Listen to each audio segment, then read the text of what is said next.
हवा महल और किशनपोल, जिसमें तेज गति से हिंदू पलायन कर रहा है, हिंदू अपने घर छोड़ रहा है, हिंदू घर छोड़ रहा है। पुराने हमारे जो जागीरदारों के बनाए हुए, राजा महाराजों के बनाए हुए मंदिर हैं, बगीचे यहाँ हैं, आश्रम है, मठ है, उनकी दशा जो देखी, जाके ढूंढा और ने देखा तो हमने पाया कि उनको खंडित किया जा रहा है, उनको तोड़ा जा रहा है, मूर्तियों को खंडित किया जा रहा है और जानबूझकर वहाँ पर कई जगह शौचालय भी बनाए गए।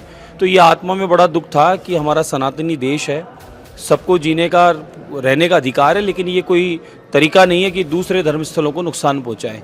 साथ में ये स्थिति बना दी गई कि आपकी कोई रैली नहीं निकाल सकते, कोई कावड़ यात्रा नहीं निकाल सकते, आप रामलीला नहीं कर सकते, इतने प्रकार की पाबंदियां कर दी गई।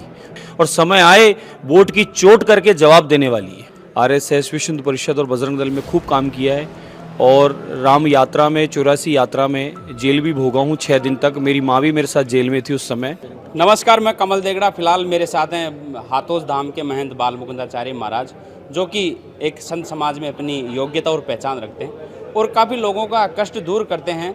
लेकिन सबसे बड़ी चौंकाने वाली बात यह है कि गुरुदेव लोगों के कष्ट दूर करते हैं, लोगों का भविष्य बताते हैं, लेकिन आज तक हम इतने संपर्क में हैं लेकिन हमारे को अपने बारे में नहीं बताया। तो सबसे पहले गुरुदेव से ये जान लेते हैं कि आखिर ये बात इतने दिन तो कैसे गुप्त रही और इस मुकाम तक आज कैसे पहुँचे। गुरुदेव, सबसे पहले आपका स्वागत है हमारा समाचार में। जय श्री राम, जय श्री बालाजी। हमारा समाचार के सभी दर्शकों को बहुत बहुत शुभकामनाएं। आने वाला दीप उत्सव सबका मंगलमय हो, सबके घर आनंद रहे, लक्ष्मी की कृपा रहे, समृद्धि रहे। और कमल जी ने एक सवाल अभी खड़ा किया है नया, पत्रकारों का काम है और कमल जी कुछ विशेष निकालते हैं, तो आज खड़ा कर दिया कि अचानक कैसे हुआ, मुझे भी नहीं पता था। मैं आपको बताऊं, मैं बचपन से स्वयं सेवक हूं, आरएसएस, विश्व हिंदू परिषद और बजरंग दल में खूब काम किया है और राम यात्रा में, 84 यात्रा में जेल भी भोगा हूँ 6 दिन तक। मेरी माँ भी मेरे साथ जेल में थी उस समय।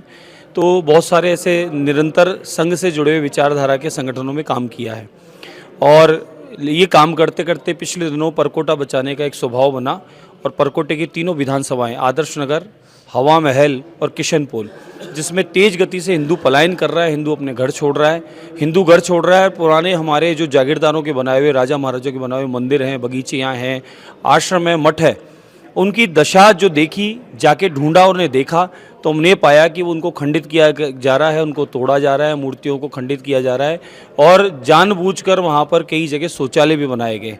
तो ये आत्मा में बड़ा दुख था कि हमारा सनातनी देश है, सबको जीने का, रहने का अधिकार है, लेकिन ये कोई तरीका नहीं है कि दूसरे धर्मस्थलों को नुकसान पहुँचाए। हिंदू वसुदेव कुटुंब की बात करता है, सनातनी वसुदेव कुटुंब की बात करता है, सनातनी सर्वे भवन्तु सुखिनः की बात करता है। जब सनातनी सबके लिए भाव रखता है तो दूसरे लोग ये क्यों नहीं रखना चाहते। तो इस बात की पीड़ा थी कि परकोटे की दशा खराब है, परकोटे में तेज गति से पलायन हो रहा है, ट्रैफिक जाम रहता है, विकास के नाम पे परकोटे को पूर्णतः खोद खोद के खंडर कर दिया है। तो ये सब पीड़ाएं थी, उसके लिए हम काम कर रहे थे।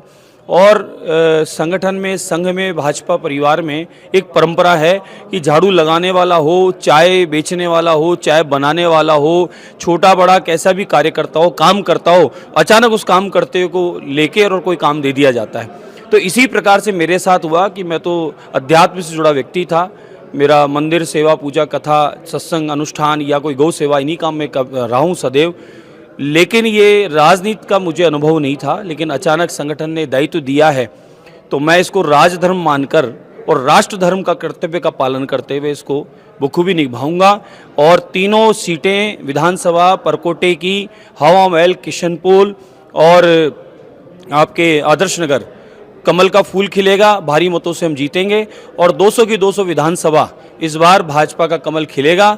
सम्माननीय राष्ट्रीय संत के रूप में काम कर रहे प्रधानमंत्री नरेंद्र मोदी जी का जो सपना है, सबका साथ, सबका विकास, सबका विश्वास, तो सबका विश्वास जीतकर और हमारे राजस्थान के अध्यक्ष भाजपा के सीपी जोशी साहब का विश्वास और साथ में जेपी नड्डा जी का विश्वास, साथ में प्रहलाद जी जोशी का विश्वास, साथ में अरुण सिंह जी का विश्वास, राजेंद्र राठौड़ जी का विश्वास, वसुंधरा राजे सिंधिया जी का विश्वास और भाजपा के एक एक कार्यकर्ता का, एक एक पदाधिकारी का विश्वास, हम लोग जीतकर संपूर्ण बहुमत से, भारी बहुमत से, और इस बार राजस्थान में कमल का फूल खिलने वाला है और गहलोत सरकार ने जितनी झूठी योजनाएं दी है, जितने भी झूठ बोले हैं, जितने एडवर्टाइजमेंट का खर्चा किया है, सरकार का पैसे का दुरुपयोग किया है, घोटालों की सरकार रही है और युवाओं का जो भविष्य खराब किया है, उनका चुन चुन के बदला लेंगे। और आज ये स्थिति है कि कांग्रेस गवर्नमेंट के अच्छे अच्छे पदाधिकारी नेता रोज भाजपा के कार्यालय के चक्कर लगा रहे हैं, भाजपा ज्वाइन करना चाह रहे हैं और कुछ लोग कर चुके हैं। इतने दुखी हैं कि कांग्रेस के खुद कार्यकर्ता, पूर्व मंत्री, पूर्व मेयर, सब लोग भाजपा को ज्वाइन करना चाहते हैं, कांग्रेस छोड़ना चाहते हैं। तो ये देख लीजिए क्या दुर्दशा हुई है, क्या स्थिति इन्होंने की है।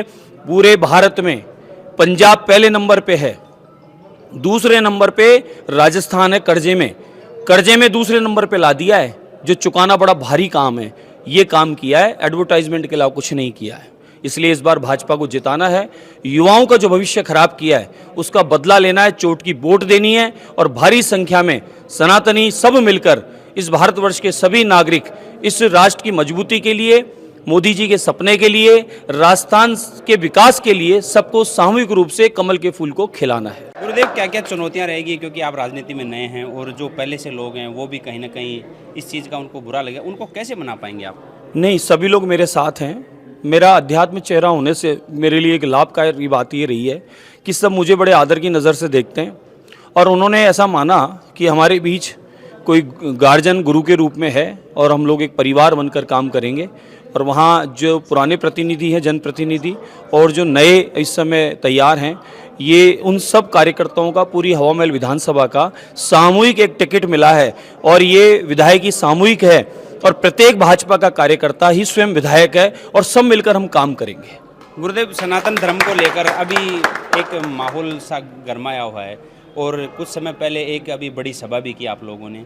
क्या मानते हैं सनातन धर्म की आज क्या स्थिति है हमारे परकोटे में? देखिए, सच्चाई यह है कि कांग्रेस गवर्नमेंट ने जानबूझ के ऐसा माहौल बना दिया कि एक समाज ये सोचता है कि हमारे को तुष्टीकरण किया जा रहा है और हिंदू समाज भी ये सोचता है कि हमारे साथ किया जा रहा है।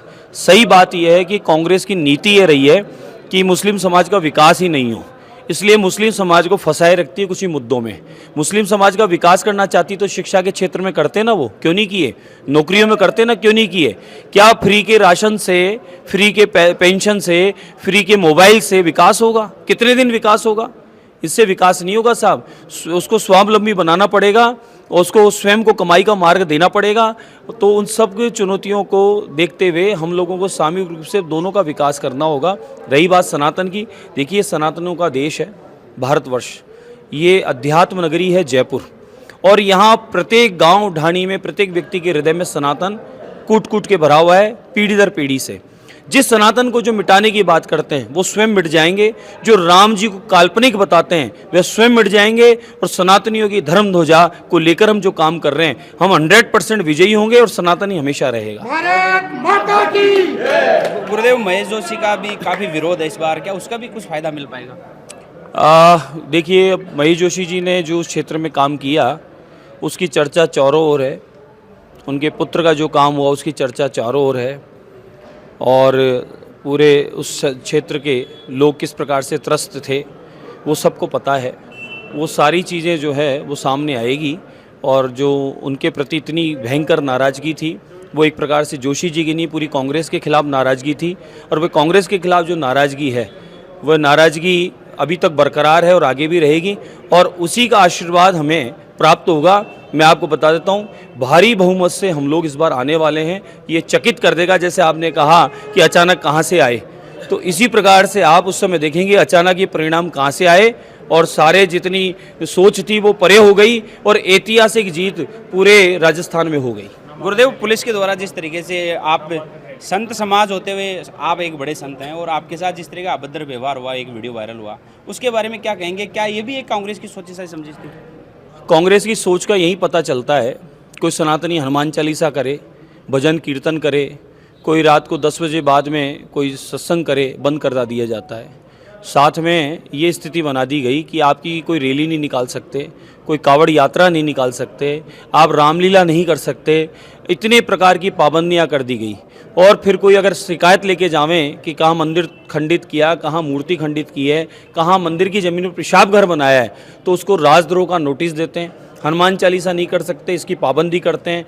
और फिर किसी प्रकार का कोई विरोध करें तो उसके लिए कई प्रकार के ऐसे कानून कड़क नियम लगाते हैं कि वो कोर्ट कचहरी में फंस जावे। तो ये पता चलता है कि किस प्रकार की सोच है और किस प्रकार का उनका स्वभाव है, कैसा उनका चरित्र है और किस प्रकार की वो धुआत करके या सनातनियों को वो परेशान करने का, प्रताड़ित करने का काम करते हैं। गुरुदेव, मेरा अंतिम सवाल यह है कि एक जल जीवन मिशन मोदी जी की एक बहुत बड़ी एक योजना थी, पूरे राजस्थान में पानी की जिस तरह से कमी है, और आज उसी को लेकर आज कहीं ना कहीं महेश जोशी तक भी ईडी पहुंची है। महेश जोशी की भी आज रेड हो रही है सुबह 8 बजे से, उस पर क्या कहेंगे?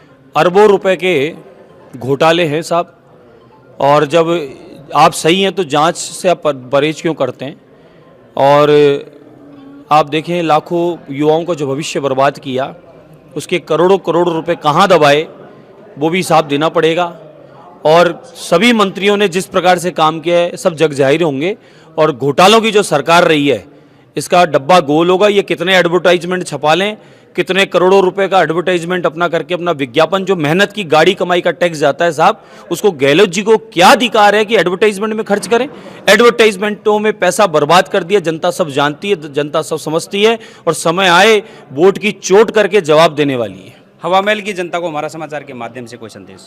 हमारे समाचार के माध्यम से हवा महल के समस्त हमारे जनता जनार्दन को, देवतुल्य हमारे के मतदाताओं को मैं बहुत बहुत नमन करता हूं और उनसे निवेदन करता हूं कि इस बार परकोटे की तीनों सीट पर अधिक से अधिक मत प्रदान करें, और जो परकोटे की सीट में भाजपा के कैंडिडेट हैं उनको आपको जिताना है। साथ में संपूर्ण राजस्थान में कमल खिलाना है।